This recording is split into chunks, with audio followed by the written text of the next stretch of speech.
Fine Business Radio with Lindsay Williams. It's just after 6 o'clock on Thursday, the 19th of March 2015. I'm Lindsay Williams and this is Fine Business Radio, FMR 101.3 FM, brought to you by Prudential.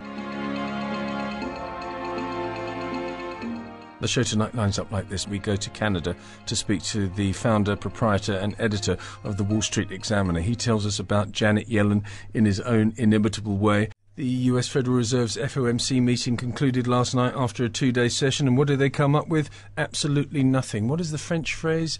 Ça plus change, ça plus... Oh, ça c'est plus la même chose. It means, anyway, there's nothing changes. You're in French Canada, Lee Adler from the Wall Street Examiner. What's the phrase there? The more things change, the more they stay the same. That's what I got from... Don't ask me to translate that into French, please. Okay, I won't do. But anyway, what you can translate is what Janet Yellen said last night. What did she say, apart from, we're going to raise interest rates whenever we feel like it? Well, yeah, apparently that's what she said because, as you know, I never listen to what they say. I watch what they do. But, I do keep track of what the pundits are saying that she said and, what the New York Times said that she said. And, apparently what she said was, according to the pundits, is that I'm going to raise interest rates when I damn well please. Exactly. And some people are saying that she wants to put uncertainty back into the mix of reading the tea leaves on the Fed. So, whatever that means, I think she has a very real problem in terms of the mechanics of raising rates.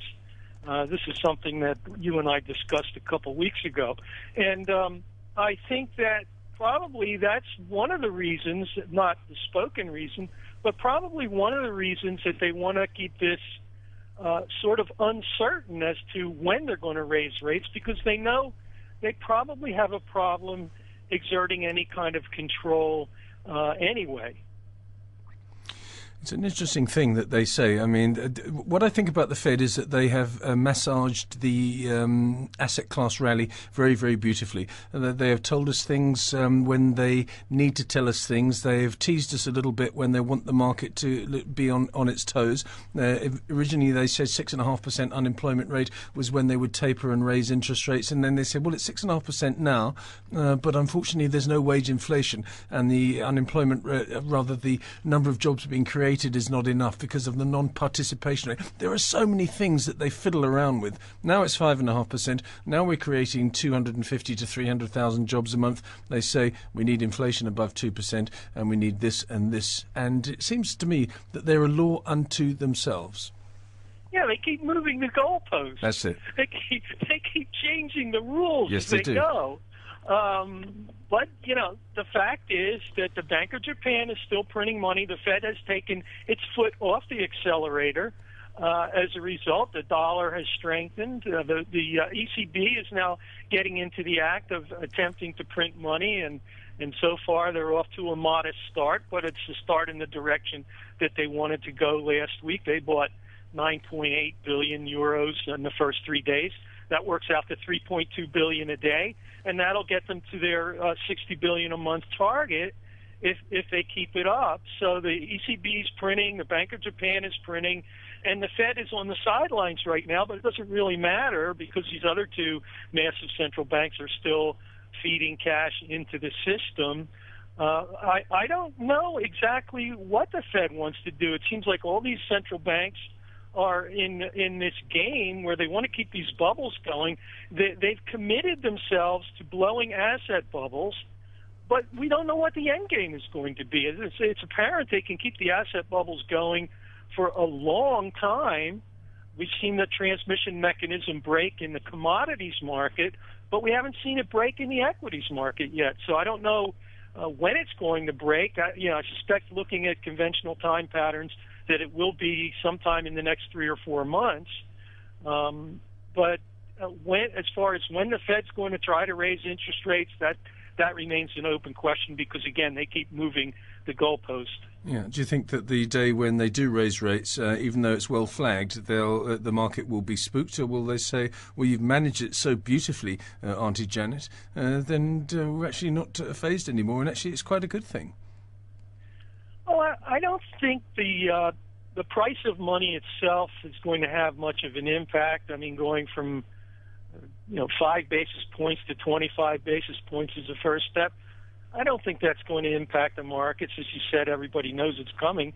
And unless they reduce the flow of cash that they're pumping into the system, and by they I mean the three major central banks, unless they actually reduce that flow, then the trend should remain intact. But from the perspective, I have this conflict going on because from the perspective of technical analysis, we're getting close to what should be a top, somewhere between here and, say, 2175 on the S&P.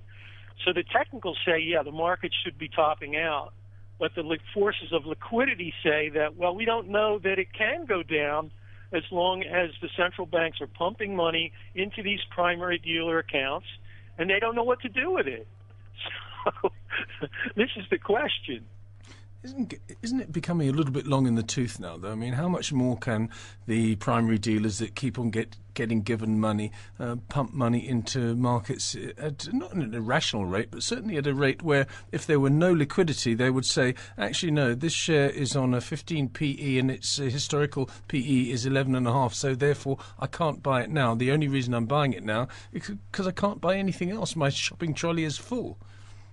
This is the to be or not to be question. We've never had a situation where the major central banks in the world are all in a concerted effort to create inflation. Where they can create inflation is in asset prices. Where they do not have the power to create inflation is in consumer prices because QE works against that. That's a long story I won't get into. So they have the power to continue to create this asset inflation, and people will find ways of rationalizing why PE ratios are higher even though earnings aren't growing, because there's just more and more money around. That's got to go somewhere. So these people put it into assets, and asset prices continue to inflate. That's real inflation, but conventional economics doesn't define it as inflation. So they get to ignore it. They get to call it something else, appreciation or multiple expansion, all these kinds of euphemisms, but it's inflation, plain and simple. And as long as they're hell-bent on creating inflation, then it's likely to show up somewhere, and that somewhere has been asset prices. And the catalyst for change, I don't know what it is. No, I don't know what it is either, but you mentioned a number, 2175. I'm looking at my screen now, and the S&P is 2090 to 2095. So you're saying we've got maybe 75 to 80 points to go before what? Before the market tops, before it makes a plateau, before it comes down 10%? What is your call here? Well, I think it'll run out again somewhere between here and that level. What shape the downtrend or the down phase takes? It could be a mild downtrend. It could be a couple of years of consolidation where the S&P trades up and down in a 5, 6, 8% range. That's unpredictable. But I would say that with the types of things that the central banks are doing in creating these massive excesses, the risk of a crash and an out-of-control evolvement of what they're doing now certainly grows over time, I would think. You don't sound very cross. I mean, the last time that we spoke, you were very, very cross about the FOMC minutes, but you don't sound cross at the moment. You're almost sort of giggling about the fact that you don't really understand what's going on, which is unusual for you, Lee Adler. Have you got a little bit of time now to reflect on Yellen's speech when you look at it in greater detail, or are you throwing your hands up in the air and just saying, I'm going to stick to my charts and stick to my money flow analysis? That's pretty much it. The latter is it. You just can't stay boiling mad all the time. It doesn't do any good. There have been a number of us who have been complaining loudly about the actions of the Fed. Meanwhile, the rest of the world goes to sleep because these policies superficially appear to work. At least they work for investors. They don't work for the majority of people who don't see their wages rising and the kinds of jobs they can get are low-paid jobs. Doesn't work for them, but they don't count. So yeah, I'm still angry about that, but what can we do? There's nothing that we can do. No, nothing you can do. If you were a fund manager, would you be putting your order in now? If you're a trader, for example, or a hedge fund, would you say, right, put my order in now. I want to sell 10 S&Ps at 21.20, 30, 40, 50, 60, 70, and run it for the next 2-3 years, because there's going to be a correction at some stage, Lee. Yeah, I would be a seller on strength. I had the short-term buy signals last week. It was pretty clear that the setup was in for a rally, and I called that. But at this point, I would just say hold them until we see signs that this thing is running out of gas, and then you begin to feed some of your assets into that plateau or top, and take yourself back to the sidelines and watch how it unfolds for a while. The French phrase I was looking for was plus ça change, plus c'est la même chose. In other words, the more things change, the more they stay the same. So we've got rid of patience, and now we're not going to be impatient. It's absolutely fantastic. Lee Adler, thank you so much. Please tell us again how we can follow you. If we want to follow you every day, how do we do so, please? You can find me at wallstreetexaminer.com, and there's information there about my proprietary research, the Wall Street Examiner Professional Edition. Again, that's at wallstreetexaminer.com. Lee, thanks so much for your time this evening. That's Lee Adler, the proprietor, founder and editor of the Wall Street Examiner.